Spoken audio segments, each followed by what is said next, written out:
Welcome to this video on the meaning of good. We will explore how to move beyond simple obedience and find true goodness in our actions. Goodness is not the same as obedience. Simply following commands from an authority figure, whether a tradition or a ruler, does not guarantee that an action is good.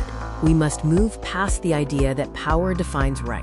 True goodness requires evaluating the impact and intent of our choices, rather than just complying with rules. How can we recognize goodness? We must look at the results. Ask yourself, does an action respect equal worth, reduce suffering, protect the vulnerable, or repair damage?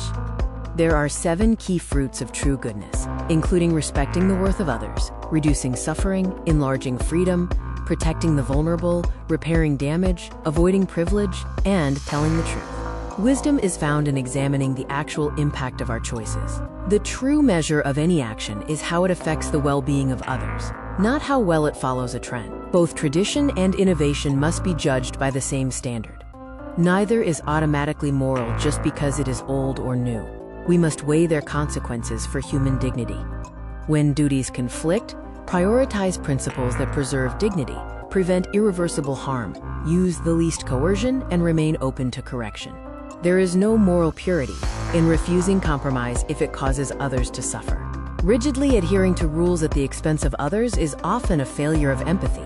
Doing good often means making difficult, imperfect choices. Our goal should be the practical reduction of harm and the commitment to preserving human dignity. The ultimate directive is to do the least harm that reality permits, while always searching for a better, more compassionate way forward.